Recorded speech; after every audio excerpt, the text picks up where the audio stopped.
Story शुरू होती है एक लड़के से, छोटे बच्चे से, जिसका नाम है परिजात। परिजात एक छोटे से मोहल्ले में अपने 10 बहन भाइयों के साथ रहता है और उसके साथ एक ट्रेजेडी ये है कि उसका रंग थोड़ा-सा ब्लैक है। रंग थोड़ा-सा ब्लैक और बचपन में उसको कोई बीमारी हुई थी, उसके चेहरे पर कुछ दाने निकले थे, जिसकी वजह से उसके चेहरे पर वो दाने अपने नेक्स्ट छोड़ गए थे। जब वो दाने अपने नेक्स्ट छोड़ गए तो वो थोड़ी-सी उसके बदसूरत लगना शुरू हो गया।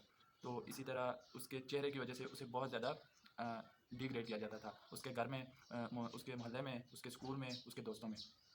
आहिस्ता-आहिस्ता वो मैट्रिक में चला गया। जब वो मैट्रिक में गया तो उसका जो रूम था वो घर वालों ने अलहदा करके, क्योंकि उसके बड़े 2 भाइयों की शादी हो चुकी थी, तो उसका रूम उसके घर वालों ने छत पे एक स्टोर रूम था उसमें उसका बिस्तर लगा दिया। अब वो वहीं पे बैठा रहता था। तो उन्हीं उसके मोहल्ले में एक लड़की रहती थी नाहिद, और वो नाहिद मोहल्ले की सबसे खूबसूरत लड़की थी। और उसी के मोहल्ले में एक लड़का रहता था माजिद, वो उस मोहल्ले का सबसे खूबसूरत लड़का था और वो नाहिद को पसंद करता था, लेकिन नाहिद उसे कोई लिफ्ट नहीं कराती थी। माजिद उसे अक्सर कहता था कि यार नाहिद देखो मुझे लिफ्ट नहीं कराती और ये वो। इन्हीं दिनों परिजात की बहन की शादी होती है और घर में मेहंदी के लिए तमाम लड़कियाँ आई होती है। परिजात छत पे खड़ा होकर देख रहा होता है, तो उसे अचानक वही लड़की नाहिद इशारा करके नीचे बुलाती है। वो तो पहले परेशान हो जाता है कि मुझे बुला रही है, क्योंकि उसे बचपन से इतना डिग्रेड किया हुआ है कि उसे अब ऊपर से भी इत्मीनान खत्म हो चुका होता है कि मेरी तरफ कोई लड़की देख भी सकती है। वो नाहिद उसको नीचे बुलाती है, तो वो नीचे आता है, बात सुनता है उसकी। नाहिद उसे कहती है कि कल फ्री होकर हमारे घर आना। तो वो तो सकते के आलम में हो जाता है कि नाहिद ने मुझसे बात कर ली है, मतलब कि इतना खूबसूरत लड़का है माजिद, उससे तो नाहिद ने कभी बात की नहीं और इसने मुझसे बात कर ली है। वो रात को जाता है और अपने बिस्तर पर लेट के काफ़ी ज़्यादा ना ख्वाब देखता रहता है कि नाहिद ने मुझसे बात कर ली है। अगले दिन वो तैयार व्यार होकर नाहिद के घर जाता है, तो नाहिद की अम्मी उसे कहती हैं, एक दफ़ा देख के ना परेशान सी हो जाती हैं। तो ये चीज़ परिजात को बचपन से फेस करनी पड़ती है कि कोई भी उसे जब देखता था तो एक समय के लिए या तो हँस देता था या परेशान हो जाता था उसे देख के। तो ये उसके लिए नॉर्मल सी बात थी। तो उसकी अम्मी कहती है नाहिद के मैट्रिक के पेपर होने वाले हैं, चूँकि परिजात वाली उर्दू बेहतर है इसलिए इसे ट्यूशन दे दो। परिजात मान जाता है और उसे ट्यूशन देना शुरू कर देता है। इसी तरह ट्यूशन देता रहता है और वो दिन परिजात की ज़िंदगी के सबसे अच्छे दिन होते हैं। परिजात उसको ट्यूशन देता रहता है। एक दिन परिजात ट्यूशन दे के वापस आ रहा होता है, रास्ते में उसे माजिद मिलता है। माजिद मिलता है और उसे कहता है यार मैंने मेरा एक छोटा सा काम है, अगर कर दो तो। परिजात कहता है बताओ क्या काम है, कर दूंगा। वो कहता है कि आप मुझे एक लेटर लिख के दो, लव लेटर। तो क्योंकि उस मोहल्ले में पढ़ा लिखा सिर्फ परिजात ही होता है, यहाँ एक दो लड़के, और माजिद चूँकि परिजात का दोस्त होता है, बातें वगैरह ऐसे करता है। क्योंकि नावल में ये लिखा गया था कि माजिद जैसे जो लड़के होते हैं ना, ये परिजात जैसे लोगों को अपने साथ रखते हैं, क्योंकि परिजात जैसे लोगों से एक फ़ायदा होता है कि ये कभी भी आपके रकीब नहीं बन सकते। इस वजह से माजिद में परिजात में थोड़ी दोस्ती होती है। माजिद उसे लिख के दे देता है लेटर, और इस तरह अगले दिन भी जाता रहता है। आखिरी 3 दिन रह जाते हैं। 3 दिन रह जाते हैं नाहिद के पेपर्स में, तो वो बड़ा परेशान होता है परिजात, क्या वो नाहिद को कैसे देखेगा? धीरे-धीरे में उससे मोहब्बत कर बैठता है। तो वो मोहब्बत के सिलसिले में इतना अच्छा उसे पढ़ाता है, तो उसके पेपर हो जाते हैं। जिस दिन उसके पेपर होते हैं, दूसरे दिन रात को परिजात का दरवाज़ा नॉक करता है कोई, ज़ोर-ज़ोर से। परिजात के घर वाले उठ के बाहर जाते हैं, तो बाहर सामने मिर्ज़ा चचा होते हैं, जो नाहिद के अब्बा होते हैं। वो कहते हैं काफ़ी गालियाँ देते हैं परिजात को कि बुलाओ उस नामजार को, बुलाओ उसको, मैं बताऊँ उसने क्या-क्या है। उसके घर वाले कहते हैं बात क्या हुई है? वो कहते हैं बुलाओ उसको, फिर बताता हूँ क्या हुई है। तो परिजात जो है वो आके कहता है, तो वो उसे मारना शुरू कर देते हैं। वो कहते हैं कि, और उसे वो लेटर दिखाते हैं कि ये इसने नाहिद को दिया है। वो लेटर देख के परिजात परेशान हो जाता है, क्योंकि राइटिंग भी उसी की होती है। और जब परिजात ये लिख रहा होता है तो माजिद इसे मना करता है कि तूने नाम नहीं लिखना किसके नाम है, क्योंकि नाम मैं खुद लिख लूँगा। इसलिए परिजात को उस टाइम भी नहीं पता होता कि ये नाहिद के लिए लिखा जा रहा है। अगर उसको शायद उस टाइम पता होता तो वो ना लिखता। एनीवेज़ इसी तरह उसकी काफ़ी ज़्यादा बेइज़्ज़ती होती है मोहल्ले में, घर में, और वो बहुत ज़्यादा ना परेशान हो जाता है। इसी तरह परेशानी के आलम में वो अपना भी मैट्रिक पास करता है और वो चला जाता है, आगे उसने कॉलेज में जाना होता है। अब जितनी ज़्यादा उसकी किरदार और पोज़ीशन ख़राब हो चुकी होती है मोहल्ले में घर वालों की नज़र में, तो वो यही डिसाइड करता है कि मैं किसी या तो अपने शहर के स्कूल में या किसी बाहर दूसरे शहर में जाके तालीम हासिल करूँगा। तो वो कॉलेज में चला जाता है, कॉलेज में उसका एडमिशन हो जाता है। कॉलेज में भी उसे जब भी कोई देखता है तो वो एक लम्हे के लिए या तो हँसता है या परेशान हो जाता है, और ये परिज़ात के लिए एक नॉर्मल बात होती है अपने फेस को लेकर। परिज़ात को एक दिन ऐसे ही कॉलेज में दूसरे-तीसरे दिन फिर रहा होता है, तो उसे ना एक बंदा पीछे से आवाज़ लगाता है, ओए! वो पीछे मुड़ के देखता है, कहता है शहज़ादे इधर आ। वो उसके पास जाता है, कहता है क्या नाम है तेरा? परिज़ात अपना नाम बताता है, परिज़ात। वो कहता है परिज़ात, नाम तो तेरा बड़ा प्यारा है। ये वो पहला बंदा होता है जो परिज़ात को कहता है कि तुम्हारा नाम प्यारा है, वरना लोग इसका नाम सुन के हँसना मज़ाक उड़ाना शुरू कर देते थे कि नाम परिज़ात और शक्ल देखो, जज करते थे। वो उसे आदमी कहता है कि मेरा नाम है नासाज़, और नासाज़ एक शायर होता है, और उर्दू अदब में कॉलेज में वो होता है, सदर होता है उसका। तो वो उसको काफ़ी ज़्यादा इनकरेज करता है कि यार ये शक्ल-वक्ल का कुछ नहीं होता ये सारे। और नसाज का किरदार उन्होंने थोड़ा-सा बताया कि वो सिगरेट वगैरह पीता है, थोड़ा आशिक सा है, और वो उससे नसाज से पूछता है तुम रहते किधर हो? वो कहता है दूर एक बस्ती में रहता हूँ, अपने घर वालों को कभी नहीं बताता। नसाज से उसकी बात होती है काफ़ी ज़्यादा पर, तो वो ना शायरी शुरू कर देता है। नसाज भी एक शायर होता है, वो शायरी शुरू कर देता है, और ये चीज़ उसके अंदर नाहिद को भी उर्दू पढ़ा रहा होता है, और ये चीज़ उसके अंदर बचपन से होती है, वो शायरी करना शुरू कर देता है। अब वो ऐसा-ऐसा शेर बोलता है कि लोग उसको सुनकर रुक जाते हैं। उन्हीं दिनों में उनके कॉलेज में एक स्टेज ड्रामा होना होता है, स्टेज ड्रामा शेक्सपियर का कोई। तो उसके लिए ग्रुप आता है लड़कों-लड़कियों का, वो आकर परिज़ात को कहते हैं कि परिज़ात हमने अपने ड्रामे के लिए आपसे लिखवानी है अब कोई पोएट्री। वो कहता है मैं क्या लिखूँगा, मैं तो बस शेर से कहता हूँ, मैं पोएट्री नहीं करता प्रोफेशनली। वो कहते हैं नहीं हमें लिखवाना है। तो वो उनके ड्रामे के लिए ना वो मान जाता है। उनमें एक लड़की होती है लुबना। जब वो लुबना को देखता है ना परिज़ात, तो परिज़ात शुरू से ना हुस्न दिल फेंक होता है हुस्न पर। तो वो जो लुबना काफ़ी प्यारी लड़की होती है, तो उस पे भी वो अपना दिल फेंक देता है। दिल फेंकता है तो लुबना के कहने पर वो शायरी कर देता है, और जब वो परफ़ॉर्म किया जाता है वो ड्रामा स्टेज पर, तो उसके एंड में जब परिज़ात की शायरी बोली जाती है, तो तमाम लोग उठकर तालियाँ बजाना शुरू कर देते हैं। परिज़ात एक यूनिक बंदा बन जाता है या एक नाम बन जाता है, जिसे हम अक्सर कहते हैं ब्रांड बन जाता है परिजात। खैर इन्हीं दिनों में उसकी लुबना से भी काफ़ी अच्छी दोस्ती होती है। लुबना उसे इन्वाइट करती है अपने घर पे, वो लुबना के घर में जाता है, पार्टी हो रही होती है वहाँ पे भी सब लोग देख के परिजात को यहाँ तो मजाक उड़ाते हैं, यहाँ फिर हंसना शुरू कर देते हैं। परिजात वहाँ पे भी उसको बहुत ही ग्रेट फील करता है और वहाँ पे लुबना मुलाकात करवाती है परिजात की अपने वालदा से, मामा से। उसकी मामा उसे बहुत ज़्यादा ना वो जो होती हैं रूड हाथों वैसी लगती हैं। वो काफ़ी ज़्यादा परेशान होता है कि वो रूड, और लुबना इनकी बेटी है, लुबना तो बहुत अच्छी है, लुबना अच्छी होती है, इसको अपना फ्रेंड से इसलिए अपने घर पे बुलाती है। एनीवेज वहीं पे उसकी मुलाकात होती है सेठ आबिद के साथ। सेठ आबिद लुबना की मदर का कोई जानने वाला होता है उनके सर्कल में, तो वो वहाँ से वापस आ जाता है। कॉलेज के आखिरी दिनों में वो वापस घर जाता है, तब तक परिजात के वालिद वालदा की डेथ हो चुकी होती है, उसकी बहनों की शादी हो चुकी होती है और उसके तमाम चार बड़े भाइयों की भी शादी हो चुकी होती है। अब जो बड़े भाइयों की शादी होती है भाभियाँ आती हैं, तो वो अब कहती हैं कि हमारे बच्चे भी हो गए हैं, तो परिजात आप अपना खर्चा खुद उठाओ, जैसे आमतौर पर भाभियों को दिखाया जाता है। तो परिजात इस चक्कर में ना बहुत ज़्यादा परेशान होता है, वापस कॉलेज आ जाता है। कुछ दिन बाद कॉलेज से फिर घर जाता है, फिर वही होता है। अच्छा, इस दौरान में नावल में दिखाया गया था कि परिजात और नसाज की बहुत ज़्यादा इंटरेक्शन होती है, ये आपस में बहुत ज़्यादा बैठते हैं, बातें करते हैं, घूमते फिरते हैं, वो इसे बहुत इंकरेज करते हैं नसाज। नसाज काफ़ी अच्छा वक्त गुजारता है परिजात के साथ। अच्छा, पीछे एक लुबना के घर में जब सेठ आबिद मिलता है इसको परिजात को, तो परिजात को कहते हैं आप वही शायर है। अब तक ये ना एक अच्छा अपने कॉलेज के शायर बन चुका होता है, काफ़ी ज़्यादा मशहूर भी हो चुका होता है परिजात। तो सेठ आबिद से कहते हैं आप शायर हैं, वो कहता है हाँ मैं शायर। वो कहता है किसके लिए आप शायरी लिखते हैं? वो कहता है मैं किसी के लिए नहीं लिखता, बस अपने लिए लिखता हूँ। तो सेठ आबिद को पसंद होती है लुबना, जो इसकी क्लास वाली होती है। वो उसे कहता है कि लुबना को आपकी शायरी बहुत पसंद है, आप ऐसा करें अपनी शायरी मुझे बेच दें, इसके बदले आपको जो चाहिए मैं आपको दूंगा। तो वहाँ पे ना बड़े फ़ख्र और गुरूर से कहता है परिजात के शायर अपनी शायरी कभी भी बेचते नहीं है। एनीवेज वापस आ जाता है, दोबारा घर जाता है। घर में वही जो शोर होता है कि टेंशन के परिजात आप अपना कुछ करो, अब घर में जगह कम होगी, हर दूसरे ड्रामे का जो होता है माँ बाप के मरने के बाद।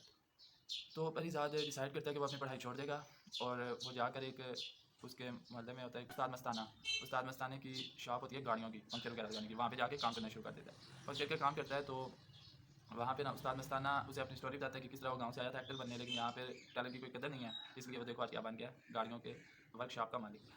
वहीं पे एक क्लाइंट आता है परिजात के पास, वो परिजात को आके कहता है कि तुम क्या चाहते हो? वो कहता है मैं बहुत ज़्यादा पैसा कमाना चाहता हूँ। वो कहता है बहुत ज़्यादा पैसा कमाना चाहते हो तो यहाँ पे नहीं कमा सकोगे, तुम्हें बाहर जाना पड़ेगा। अब परिजात के माइंड में ना एक बात रील हो जाती है कि मुझे बाहर जाना है और बहुत ज़्यादा पैसा करने के लिए, और अंदर ही अंदर एक परिजात को ये भी बात होती है कि मैं पैसा कमाऊंगा तो लोग मुझे मेरे चेहरे की बिना पर जज करना छोड़ देंगे। वो पैसा कमाने की धुन में अपने उस्ताद से बात करता है, उस्ताद उसे कहता है कि मेरा एक भतीजा रहता है या कज़न है, वो रफ़ीक अली फ़ीका, वो दुबई में रहता है, तो मैं अली के वीज़ा भेज देगा और तुम चले जाना। वो कहते हैं ठीक है, लेकिन इसके लिए पैसे कितने? वो कहते हैं 4-5 लाख रुपया आएगा। अब ये परेशान हो जाते हैं परिजात के, 4-5 लाख रुपया किधर से आएगा? मैं तो वर्कशॉप पे काम करता हूँ, शाम को पैसे देता हूँ, घर चला जाता हूँ और घर से भी पैसे मिलने की कोई उम्मीद नहीं है। तो वो काफ़ी ज़्यादा परेशान होता है। रात को वो सोचता है, उसे ख्याल आता है, उस पर डन करके कहता है मैं सुबह ये काम करूँगा। ख्याल उसे आता है तो सेठ आबिद के पास जाता है। सेठ आबिद को कहता है आपने पहले कैसा कहा था कि मुझे अपनी शायरी दो, मैं जो चाहिए होगा मैं तुझसे ले लूँगा। वो कहता है अच्छा। वो कहता है मैं आपको अपनी शायरी देता हूँ, आप मुझे उसके बदले में दुबई का वीज़ा, उसकी टिकट, सारा कुछ लगवा के दें। सेठ आबिद उसे कहता है ठीक है। तो वो उसका सारा काम होकर वो दुबई चला जाता है। दुबई एयरपोर्ट पे जाता है, पहली दफ़ा जैसे सारे लोगों के साथ होता है कि काफ़ी ज़्यादा नर्वस होता है और ऐसे खड़ा होता है अजीब सी हालत में कि एक बंदा आके ना उसे पीछे, हमें परिजात के माइंड में आता है कि कहीं सेठ आबिद ने मुझे जाली करवा के तो नहीं भेज दिया, किस्मत उसका साथ यहाँ पे भी तो नहीं छोड़ दी। लेकिन ऐसा कुछ नहीं होता, जो बंदा उसे पीछे से आगे पकड़ता है वो होता है रफ़ीक, जिसके पास उस्ताद मस्ताना उसे भेजता है। तो रफ़ीक अली उसे साथ लेके अपने फ्लैट में चला जाता है। फ्लैट में जाके उसे बिठाते हैं, उसे कहता है अभी रेस्ट करो, मैं कुछ दिन तक तुम्हारा काम वगैरह लगवा दूँगा। उससे बातें वगैरह करता है, क्यों आए हो, किस मकसद के लिए, घर में पीछे कौन है। वो उसे सारा बताता है कि पैसा कमाना बहुत ज़्यादा। कहता है चलो ठीक है। तो वो ना जो रफ़ीक फ़ीका आता है वो एक दिन ना अपने साथ उसे फैक्ट्री में लेके जाता है। फैक्ट्री में वो देखता है कि उसका फैक्ट्री का जो मालिक है ना, उसका नाम होता है बहरोज़ करीम। बहरोज़ करीम अपने नौकरों के साथ ना फैक्ट्री का विज़िट करने आता है, और फैक्ट्री का जब वो विज़िट करने आता है तो इसका इतना शानदार प्रोटोकॉल होता है जो कि पाकिस्तान में किसी सदर का भी नहीं होता होगा, नॉवल में ऐसा दिखाया है।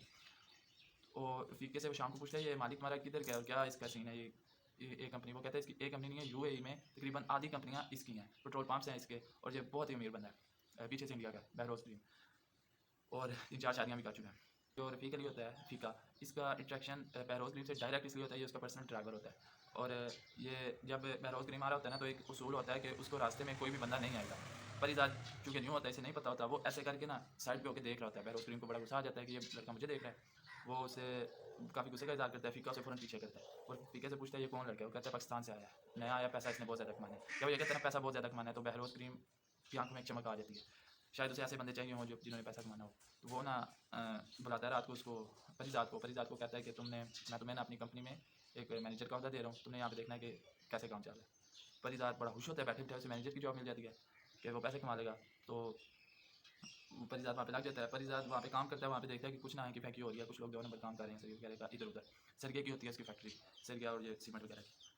वो बहरोज़ करीम को कहता है कि मुझे उससे मिलना है। वो कहते हैं वो सिर्फ जब उसकी मर्ज़ी होती है, लोग उसे जो पुराने होते हैं वो कहते हैं जब उसकी मर्ज़ी होती है वो सिर्फ तब आता है, आम दिनों में वो नहीं आता। वो कहता है लेकिन मुझे उससे मिलना है। तो बहरोज़ ग्रीन को कॉल की जाती है, वो बड़ा गुस्से में होता है कि मुझे कॉल की है, मैं तो अपनी मर्ज़ी से मिलता हूँ। तो वो परिजात कहता है कि आप मुझे आपसे मिलना बहुत ज़रूरी है। वो उससे मिलता है तो उसे बताता है कि आपकी फैक्ट्री में ये 2 नंबर काम हो रहा है। तो बहरोज़ ग्रीन कहता है अगर ये झूठ हुआ तो, कहता है झूठ नहीं है, मैं सच बोल रहा हूँ, वो 2 नंबर काम हो रहा है। बहरोज़ ग्रीन खुद जाके देखता है वाक़ई वहाँ पे 2 नंबर काम हो रहा होता है, वो लोगों को वहाँ से हटा देता है और परिजात को कहता है कि आज से तुम मेरे पर्सनल बंदे हो, तुम मेरे ज़ाती बंदे हो। परिजात बड़ा खुश होता है। परिजात को वो कहता है कि एक बात मैं तुम्हें बता दूँ, जो बंदा मेरा ज़ाती बंदा बन जाता है ना, वो फिर वापस नहीं जाता। वापस जाना उसका बहुत मुश्किल हो जाता है। परिजात कहता है कि ठीक है, इसमें तो कोई मसला ही नहीं है। इसी तरह करते-करते वो कुछ टेस्ट लेता है परिजात के। मिसाल के तौर पे उसे भेजता है जज़ीरे पे, उसे वहाँ पे बहरोज़ क्रीम उसे कहता है कि मैं तुम्हें अपने हम स्मगलिंग का काम करते हैं और मैं तुम्हें ये बता दूँ कि तुमने जहाँ पे भी फँस जाना है, तुमने हमारा नाम नहीं लेना। वो कहता है ऐसे ही होगा। बहरोज़ क्रीम उसे रात को एक दफ़ा फ़ोन करता है कि कुछ सामान आया स्मगलिंग का, वो लेने जाओ। वो लेने जाता है वहाँ पे, तो वहाँ पे उसे पुलिस वाले अरेस्ट कर लेते हैं। पुलिस वाले अरेस्ट करते हैं और उसे एक तहखाने में जाके बंद कर देते हैं और उस पर काफ़ी ज़्यादा मारपीट करते हैं, तशद्दुद करते हैं कि वो बता दे, लेकिन वो अपना मुँह नहीं खोलता। जब वो अपना मुँह नहीं खोलता तो कुछ दिनों के बाद जब उसकी हालत बहुत गैर हो चुकी होती है, वो भागने लगता है। भागने लगता है तो उसे फिर पकड़ लिया जाता है। फिर जब पकड़ लिया जाता है तो तमाम रोशनियाँ होती हैं, बहरोज़ क्रीम आता है। परिजात बड़ा परेशान होता है। परिजात कहता है कि मैं इन्हीं के काम के लिए गया था और अभी भी ये आ रहे हैं। देखा जा रहा था कि तुम कितने वफ़ादार हो और तुम इस आज़माइश में कामयाब हो चुके हो। अब तुम मेरे पर्सनल बंदे हो। एक पर्सनल बंदा होता है उसका फ़िरोज़ खान और एक पर्सनल बंदा होता है दूसरा परिजात, वो रख लेता है। उसके अलावा भी 2-3 होते हैं जो किसी को पता नहीं होते। परिजात को वो लेके अपने जज़ीरे पे आ जाता है जहाँ पे उसका एक महल होता है। महल में उसकी बीवी रह रही होती है लैला सबा। लैला सबा परिजात को देखते ही काफ़ी गुस्सा करती है उसके चेहरे की वजह से। वो कहती है कि ये किसको तुमने साथ रख लिया? वो कहता है ये मेरा पर्सनल बंदा है। बहरोज़ भी उसे कहता है मैं कुछ अर्से के लिए जा रहा हूँ मुल्क से बाहर, तुम्हारा काम ये है कि तुमने लैला सबा को जहाँ पे इसने जाना है वहाँ पे तुमने इसे लेके जाना है। मतलब ड्राइव करनी है, उसकी ड्राइवर बनना है। क्योंकि वो काफ़ी खूबसूरत होती है, तुर्की की होती है और पहले दिन ही वो परिजात को बुलाती है जब बहरोज़ क्रीम चला जाता है। परिजात को बुलाती है और उसे कहती है कि मुझे अपने दोस्त के पास जाना है। परिजात पे पहुँच के उसे कहती है तुम नीचे रुको। वो परिजात कहता है मैं नीचे नहीं रुकूँगा, मैं आपके साथ ऊपर जाऊँगा। कहती है ऊपर नहीं जाना, नीचे रुको, मैं तुम्हें कह रही हूँ। कहते नहीं। आगे से वो और गुस्सा आती है। इसको ना हारमोनियम बजाने का शौक होता है। तो लैला सबा के घर में एक उस्तानी आती है हारमोनियम सिखाने वाली। लैला सबा और परिजात की डील हो जाती है। लैला सबा कहती है मैं तुम्हें हारमोनियम बजाना सिखाऊंगी, अपनी जो मैंने टीचर रखी हुई है, तुम उसके बदले में मुझसे पूछा मत करना मैं किधर जा रही हूँ। तो कहते हैं ठीक है। इसी तरह वो जाते रहते हैं कुछ दिन। एक दिन परिजात को ख्याल आता है कि मैं देखूँ कि ये जाती कहाँ पे है लैला सबा। तो वो उसके पीछे जाता है। लैला सबा आई थिंक ड्रामे में उर्वा हुसैन कर रही हैं और काफ़ी अच्छा कर रही हैं, बहरोज़ के लिए नुमानी जाज़ कर रही हैं। वो जाती है वहाँ पर, तो उसे रास्ते में होटल में बिठा देती है, वो टैक्सी पकड़ के चली जाती है। आगे उस टैक्सी के पीछे पीछे जाता है। टैक्सी के पीछे पीछे जाते आगे जाके टैक्सी खो जाती है, लेकिन उसे चूँकि घर का तो पता होता है इसलिए वो वहाँ पे थोड़ी देर बाद जाता है। वहाँ जब थोड़ी देर बाद जाता है तो उसके सांस ऊपर का ऊपर नीचे का नीचे रह जाता है जब वो ये देखता है कि बहरोज़ क्रीम पहले से वहाँ पे मौजूद है। बहरोज़ क्रीम ने उसे कहा था कि तुमने मेरी बीवी का ख्याल रखना है, दूसरे बदले में तुम्हारी मौत होगी। तो वो तो परेशान हो जाता है कि ये क्या हो गया। एनीवेज़ वो लैला सबा को नीचे बुलाता है। लैला सबा के साथ होता है उसका एक तुर्की का बॉयफ्रेंड वलीद, तो वो रंगे हाथ उनको पकड़ लेता है। लैला सबा फ़ौरन परिजात पे इल्ज़ाम लगा देती है बहरोज़ क्रीम के सामने। वो कहती है बहरोज़ क्रीम मुझे ये किस्सा आगे लाया था कि तुम घर में बैठी रहती हो, बाहर आ जाओ। परिजात उसके चेहरे को देखते कि ये क्या कह रही है, मैं तो इसकी मदद कर रहा था और ये फिर मुझे कह रही है। तो परिजात कहता है ठीक है सर, मैं गुनहगार हूँ, आप जो सज़ा दें मेरी कबूल है। बहरोज़ करीम अपने उठाता है, पिस्टल निकालता है और एक फायर कर देता है अभी भी लैला सबा के ऊपर, दूसरा फायर करता है वलीद के ऊपर। परिजात आंखें जब खोल के देखता है तो वो सामने उसकी दो लाशें पड़ी होती हैं। वो कहता है ये क्या? बहरोज़ करीम कहता है कि मुझे पता था कि मेरी बीवी मुझसे बेवफाई कर रही है, लेकिन मैं इसे रंगे हाथों पकड़ना चाहता था और तुमने इसे पकड़वा दिया। वो परिजात को कहता है तुमने ये क्यों नहीं बोला कि ये झूठ बोल रही है? कहता है सर आपकी बीवी थी, मैं ये नहीं चाहता था कि वो आपकी नज़रों में गिरे। अब परिजात का मरतबा बहरोज़ करीम की नज़र में थोड़ा और बढ़ जाता है। एनीवेज़ ये जो वाक़या होता है ये इतना ज़्यादा कोई छोटा नहीं होता। इसके बाद बहरोज़ करीम का यहीं तक होता है सफ़र। बहरोज़ करीम के साथ बाद में ये होता है कि वलीद जिस लड़के को ये कत्ल करता है लैला सबा के बॉयफ्रेंड को, वो उसका बाप जो है इस पे केस कर देता है बहरोज़ करीम पे और जो है कि अदालत में इसकी सज़ाए मौत हो जाती है। इसको फ़िरोज़ खान दोनों को, फ़िरोज़ खान के कत्ल में मुलविस होता है। तो फ़िरोज़ खान को उम्र कैद होती है और इसको सज़ाए मौत हो जाती है। तो ये सज़ा से पहले ये अपनी कुछ जायदाद जो कि अच्छा खासा हिस्सा होता है वो परिजात के नाम कर देता है। परिजात अकेला परेशान हो जाता है, काफ़ी ज़्यादा मिलके ये रोते भी हैं, काफ़ी सीन होते हैं इनके। इनके बाद फिर परिजात ना तमाम वो अपने जायदाद को करके ना अकाउंट, तो वो पाकिस्तान में आता है कि वहाँ पे आके अपना बिज़नेस करेगा।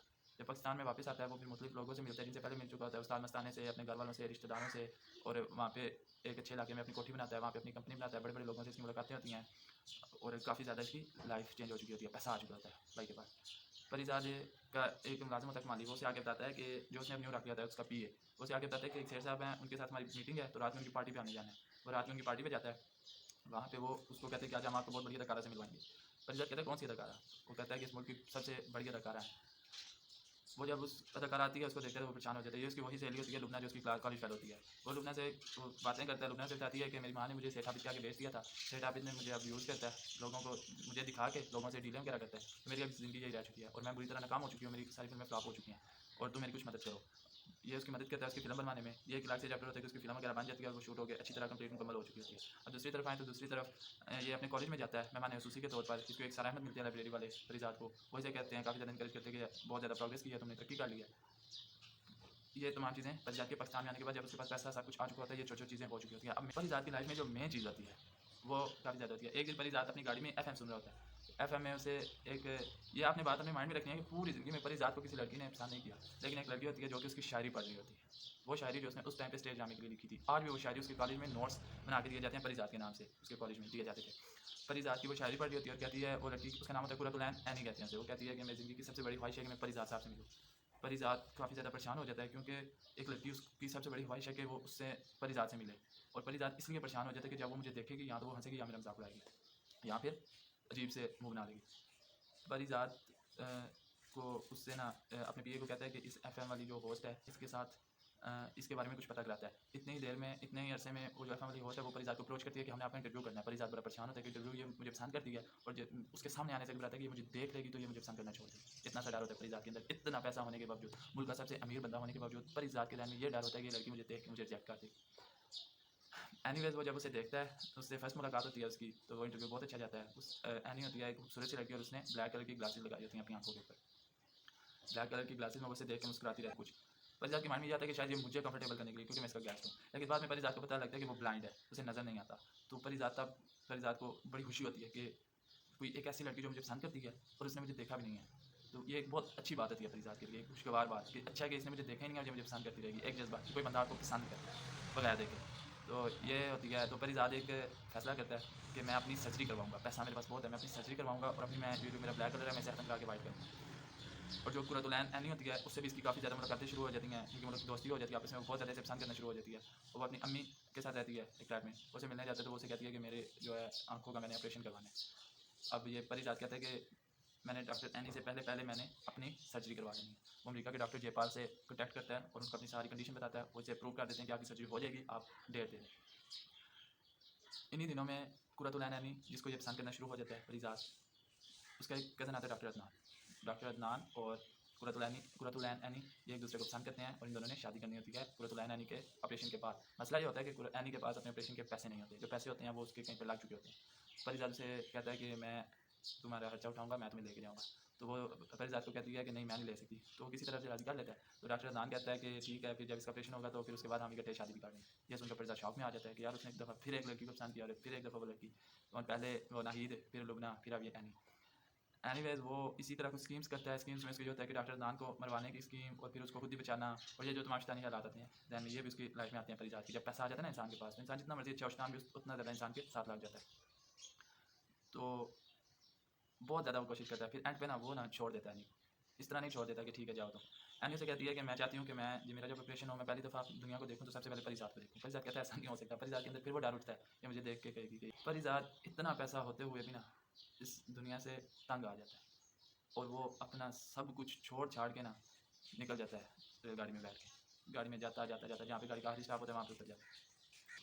वहाँ पे उतरता है तो वहाँ पे चलता चलता एक कब्रिस्तान में चला जाता है। कब्रिस्तान में जाता है, वहाँ पे उसे एक गोरकन मिलता है। गोरकन उसे कहता है किधर आए हो, वो उसे अपना अकबर नाम बताता है। गोरकन के उसे अपने साथ रख लेता है। गोरकन के साथ वो कपड़ों का रख होता है। कुछ अर्से बाद गोरकन की मौत हो जाती है, वहाँ से फिर चल पड़ता है। वहाँ से अगले गाँव स्टेशन पे जाता है। स्टेशन पे आके एक दरख्त के नीचे बैठ जाता है। उसकी दाढ़ी बढ़ जाती है, शेव वगैरह बढ़ जाती है उसकी सारी, और बाल भी बड़े हो चुके होते हैं। वहाँ पे लोग उसे बाबा जी कहना शुरू कर देते हैं। परिजात को चेंज हो जाती है उसका पर्सोना सारा। बाबा जी से कहना शुरू करते हैं। एक बंदा आता है उसके पास दुआ कराने, तो वो दुआ करता है तो उस बंदे की ख्वाहिश अल्लाह ताला पूरी कर देता है। लोग कहते हैं कि बाबा जी बड़े पहुंचे हुए हैं और वो धड़ाधड़ उसके पास दुआ की लाइनें लग देते हैं। वो लोगों को कहते हैं यार मुझे माफ़ करो, मैं एक बंदा हूँ, मैं बाबा नहीं हूँ, मुझसे मत कराओ दुआ, खुद जाके दुआएं करो। वो काफ़ी ज़्यादा समझाता है, लेकिन लोग उसके पास आते हैं। परिजात अपनी ज़ात से इतना ज़्यादा तंग होता है कि वो लोगों को क्या समझाए। हर इसी तरह आते रहते हैं वो ना, उन लोगों से तंग आके उठ के ना किसी और इलाके में चले जाता है। किसी और इलाके में जाता है, वहाँ पे जाके ना एक दरख्त के नीचे बैठ जाता है। वहाँ पे एक दरख्त के नीचे बैठता है तो एक आदमी आता है उसके पास, आके उसे दुआ के कहता है। वो फिर दुआ करता है तो उस बंदे की कबूल हो जाती है। फिर वहाँ पे शोर बढ़ जाता है कि बाबा जी आ गए हैं। परिजात होता है ये रियल में, जिसे बाबा जी वो समझ रहे होते हैं। परिजात उनको भी कहता है यार ऐसा कुछ नहीं है। उन्हीं उन्हीं दिनों में उसके पास ना एक आदमी आता है अपनी नवासी को लेकर, जिसका नाम होता है सकीना। सकीना ये मैसेज बहुत अच्छा दिया हाशिम नदीम साहब ने मुझे। मेरा फेवरेट एक जो था ना वो ये सकीना वाला था जो उन्होंने मैसेज दिया।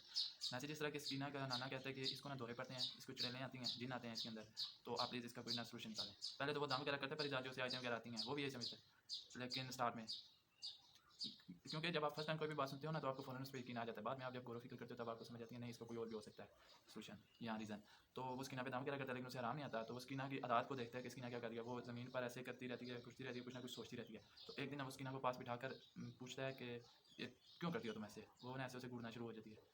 तो वो परिज़ात को कहती है तुम क्यों कर रहे हो ऐसे? वो जब ऐसे करते हैं ना तो परिज़ात को सारी बात समझ में आ जाती है। जैसे परिज़ात का दिल टूटा हुआ है ना इस दुनिया से, स्कीना का भी दिल टूट चुका है। वो स्कीना के घरवालों से पूछते हैं कि इसके साथ क्या बात हुई है, तो वो उसे नहीं बताते। फिर वो स्कीना से पूछता है, कसम दे के स्कीना उसे बताती है कि उसका एक रिश्ता वो एक लड़के को पसंद करती थी सांवल को, सांवल का उसके साथ रिश्ता ना हो सका कुछ वजूहात की बिना पर।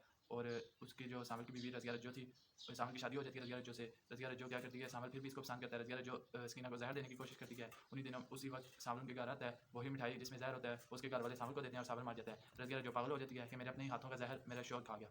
और स्कीना जो है वो डिप्रेशन में चली जाती है। तो ये चीज़ हाशिम नदीम साहब ने बहुत अच्छी दिखाई है कि हम लोग अक्सर डिप्रेशन के मरीज़ों को कहते हैं कि इसे जिन्न या दौरे वगैरह पड़ रहे हैं। हालांकि वो होता है क्या रियल डिप्रेशन विलेजेस में, गाँव में, कस्बों में, देहातों में ये ज़्यादातर होता है। तो स्कीना का मामला उसके घर वालों का बुला के परिजात आता है उसके, क्योंकि वो बाबा बन चुका होता है और गाँव वाले लोग बाबों की बहुत इज्जत करते हैं बाय द वे। तो उसकी बहुत इज्जत करते हैं। वो परिजात स्कीना के घर वालों को समझाता है कि आप इसकी अभी शादी ना करें या इसको लेट इसको मूव करने दें लाइफ में। वो उसको सारा ना समझाता है थोड़ा बहुत। फिर वहाँ से उठ के ना वो वापस अपने शहर के स्टेशन पे आ जाता है। अपने शहर के स्टेशन के साथ लगे दरख्त पे नीचे बैठ जाता है वहाँ पे बैठता है। तो वहाँ पे ना उसके साथ एक होता है ढाबे वाला। अच्छा जिस वो पहले स्टेशन पे जाता है ना जब कब्रिस्तान वाले, वहाँ पे भी एक चाय वाला ढाबे वाला होता है जिसका नाम होता है आई थिंक मंजू या इस तरह का कोई नाम होता है, मुझे भी याद नहीं। तो मंजू इसको पहचान लेता है, वो वहीं पे होता है। तो इसी तरह चूँकि इसके जो सिटी का एयरपोर्ट होता है ना वहाँ पे किसी आउटसाइडर को इजाज़त नहीं होती इतने ज़्यादा दिनों के लिए स्टे करने की। वो स्टेशन मास्टर आता है, वो उससे आके पूछता है कि किधर बैठे हुए हो। तो वो जब उसको देखता है ना तो परिज़ात की कंडीशन ऐसी होती है कि स्टेशन मास्टर उसके पास बैठ जाता है। उसे कहता है क्या हुआ है? स्टेशन तो वो उसे कहता है कि मुझे यहाँ से ना उठाओ, मुझे यहीं पे रहने दो। स्टेशन मास्टर उसे कहता है आपने जब तक यहाँ पे रहना है आप यहाँ पे रहो, मैं आपको कोई भी नहीं यहाँ से उठाएगा। करतब ये है कि स्टेशन मास्टर की बेटी बीमार होती है, उसको उसके पास लाया जाता है, वो उसे दाम करता है, वो ठीक हो जाती है। तो स्टेशन मास्टर भी इस वजह से उसकी इज्जत करना शुरू कर देता है। अदरवाइज़ ह्यूमैनिटी बहुत ही कम पाई जाती है आजकल के लोगों में। तो वहाँ पे वो बैठा होता है दरख्त के नीचे अपने शहर में। तो एक लड़का और लड़की आते हैं, एक लड़का और लड़की एक लड़का और लड़की आते हैं और वो लड़की का कोई बहुत ही करीबी बंदा ना उसे खो गया होता है। उस लड़की ने वो खोजना होता है और उसे पता चलता है कि एक बाबा जी आए हुए हैं स्टेशन पे, उनसे जाके दम करवाओ। वो बारिश हो रही होती है, सीन लिखा हुआ है हाशिम नदीम साहब ने, बारिश हो रही होती है। पर इजाज़त अपनी ऐसे दोनों टांगें खड़ी करके हाथ आगे करके बैठा होता है ऐसे नीचे सर करके। और वो लड़की उसके सामने आती है और आके कहती है बाबा जी मेरा जो बंदा है एक हो गया मुझसे, मेरा एक प्यारा, आप दुआ करें मुझे वो मिल जाए। जब वो आवाज़ सुनता है ना परिजात मुँह ऊपर करता है और उसके आंसू बहना शुरू हो जाते हैं। सामने एनी बैठी होती है, एनी उसे कहती है। एनी भी जब उसको देखती है ना, एनी भी वहीं पीछे गिर जाती है, कहती है परिजात। तो वो दोनों ना एक दूसरे को देख के ना रोना शुरू कर देते हैं। तो आखिर में परिजात उसे कहता है मैं तुम्हारी गोद में अपना सर रख दूँ। वो ऐसे होती है, परिजात अपना सर उसकी गोद में रखता है, उसकी गोद में रखता है। एनी का ऑपरेशन हो चुका होता है। एनी ने ये बोला होता है कि मैं जब भी दुनिया को देखूंगी सबसे पहले परिजात को देखूंगी। तो जब से उसका ऑपरेशन हुआ होता है उसने अपनी ग्लासेस ब्लैक नहीं उतारी होती, उस दिन वो अपनी ब्लैक ग्लासेस उतारती है, उसको देखती है। जैसे ही वो परिजात को देखती है परिजात की जान निकल जाती है। तो ये तमाम स्टोरी थी, काफ़ी ज़्यादा इमोशनल, काफ़ी ज़्यादा वाक़यात। मैंने भी इसका टीज़र ओएसटी देखा है, बहुत स्टारर कास्ट है, बहुत अच्छा उन्होंने बनाया है। मैं आपको रिकमेंड करूँगा आप ज़रूर देखना। और अगर आपको मेरी वीडियो पसंद आई हो, थोड़ी सी लेंथी हो गई होगी, अगर पसंद आई हो तो लाइक कर दें, शेयर कर दें, सब्सक्राइब